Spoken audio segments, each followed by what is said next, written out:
Joe Biden's campaign doing some damage control as some doubts creep in about his electability pitch to voters. The concern coming from the former VP sliding 13 points in a new poll and into a three-way tie with Elizabeth Warren and Bernie Sanders. Biden's campaign is pushing back, calling that poll an outlier. Two new polls do show Biden back on top, but is the damage already done? Some in the media starting to doubt him. Watch. I think there's a sense that he could falter.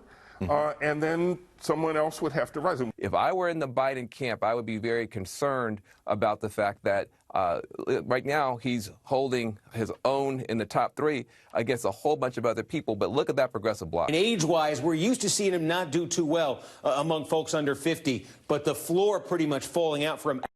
One, I would imagine that the Biden folks, like you guys, there was one poll that showed that. The rest of the polls show that he's still got this commanding lead. Right. So you get two polls out today that, in fact, kind of, revert to the norm, which is Biden in the lead. So right now he's up, I think, +7 in the Emerson poll, +13 in the Morning Consult Politico poll, Dana.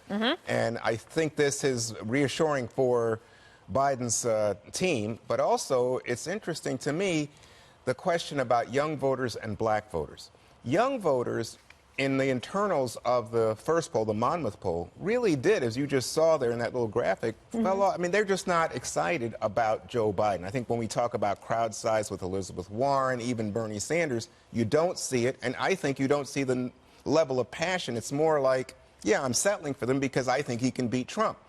The second part of this, though, is black voters. And black voters are the key to Biden's rise and sustained rise over the course of this campaign. And Elizabeth Warren hasn't been able to make some inroads there. Elizabeth Warren, I think it says 1%. And Bernie Sanders has trouble with this. Pete Buttigieg has terrible trouble with this. So the black voter, and especially looking towards South Carolina, is a linchpin, and it has now sustained Biden over the course of the entire Democratic primary process as we approach Labor Day.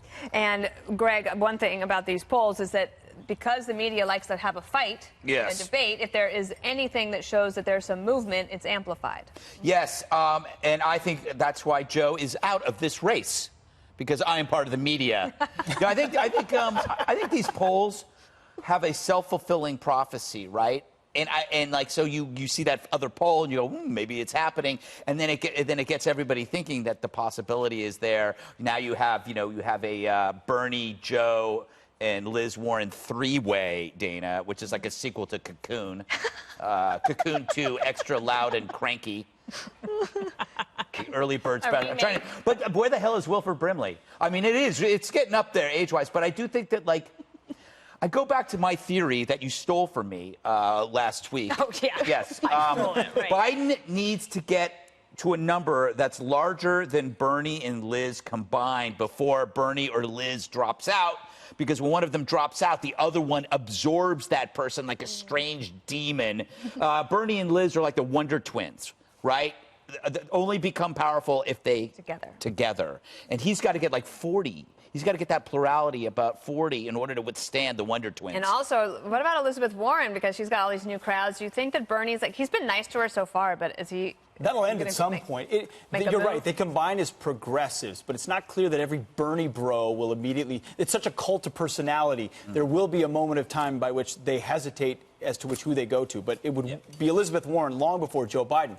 I think the problem with this poll, even if it's an outlier one, is that it affirms a sense that people have. Yes. That Jill Biden confirmed for everybody when she sat in front of a tiny crowd and said, you may not like him, but I think you might have to hold your nose and vote for him. Yeah. I mean, this is why he waited so long to get in. Why does he even want it? Ultimately, he was hiding Biden, not even talking to the press at the beginning of his candidacy, because it's been a candidacy without a rationale from the beginning other than I should have run in 16, but it was Hillary's time, so I guess I'm going to run now. I'm running on the Obama legacy, which the party no longer wants. Right. So why am I running other than I can beat Trump, except I've lost 2 steps, so I'm not really the best candidate? Now, there are a couple more people that are running. I think that we have this tape that we could play for you. This is, you remember, Beto O'Rourke. He's still in the race. We also got some Bernie Sanders talking about boxing. Let's see. We have it here? Okay, let's see. They want me to read it. Okay, his campaign is on track. Beto O'Rourke, though, he's being mocked for this latest social media post. It was about cooking burgers, and I think that Pete will have a lot to say about it. Watch.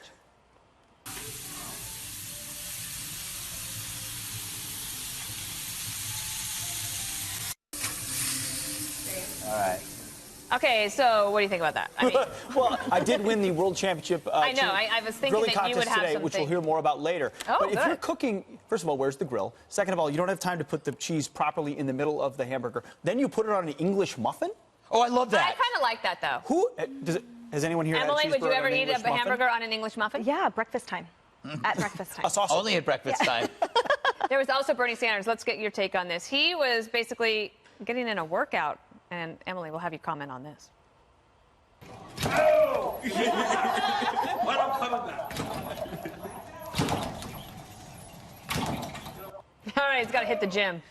Yeah, I found that painful to watch. I'm not going to lie. Can I make a couple comments, though? Wait a second. Why is that? He's an old guy, and he's hitting a bag. Yeah, I don't want him to fall and break a hip, and I just, it was a little awkward for me. But if I can make a couple comments just on the Biden thing, I think that it's becoming quite clear that he is the starter nominee. He is who everyone came out of the gate supporting while they figured out what other candidate was actually who resonated with them.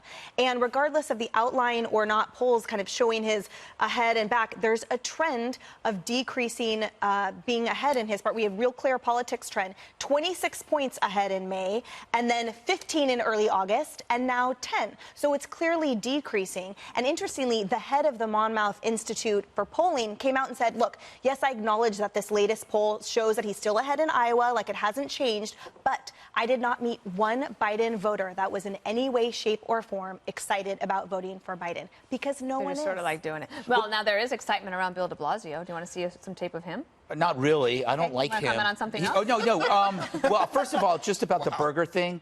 Beto has entered what's called the uncanny valley. Do you know what that is? That's a phenomenon where a robot or a humanoid creature bears a near identical resemblance to a real human, and that creates a discomfort in anyone viewing it. It's why, like, robots that don't look quite human freak us out, or they look kind of human. That's what Beto is. He's almost but not quite human, because he keeps trying to mimic the behaviors of what a human is without quite pulling it off. He might actually be a robot. Now, wait a second. He's a robot. Before you say anything more. He's a humanoid robot. You guys mock the Democrats every time they do social media on ordinary activities. Trump is the best at it. Right? Whether it's drinking beer or what has Beto done before? Change a tire? Yeah, they're all robots. Get a haircut. Get a haircut. Go to the dentist, right? You say, oh, it's terrible. We all know social media drives politics these days. Yeah, but you got to be the master of it. Trump is the master of it. Okay, so he's not Pete at grilling? Is this worthy of derision? You guys, can I just show you one other Holy thing? smokes. This isn't social media. This is an actual interview from Bill de Blasio. Watch this. If you were elected to be the president, you would be the tallest president ever. Abe Lincoln currently holds that title. He was 6'4". You're 6'5", right? That's right. How's that height advantage working out for you? Remember, the taller candidate has won every general election for president, but I think 3 times only. There's only 3 exceptions in the history of the Republic. So if you want to get rid of Donald Trump, choose the tallest candidate. All right. I wanted to go to you on that, Greg. All right. We could at least. What if he said, you know what? Every president but one has been white. So you should have a white president, because every president has one except for one who was white. That's how we're going to look at heightism in the future. 40 years from now, they're going to play that video and they go, my God, that's how they talked about short people? That's just awful, Do you right? think you have a self-vested interest in this conversation? I'm tired of height. You have height privilege. Is that right? You have height privilege. No. Well, let me just say, how come you don't pick on Trump when he's doing crazy stuff like, oh, yeah, why don't you have the G7 at my golf tournament and make me rich? That's great, because he's not joking. De Blasio was joking. He's bringing money into America. I believe that Donald Trump ate the taco bowl at Trump Tower. And I believe that Donald Trump loves McDonald's. I don't believe that Beto O'Rourke actually likes cheeseburgers. I like a cheeseburger anyway. I like a cheeseburger anyway. You know, Beto is a cheeseburger. Oh, very But you're making fun good. of Dana for eating a cheeseburger on an English muffin. I gotta run. You gotta do that. That Popeye Honestly, all right. Popeye The New sandwich. York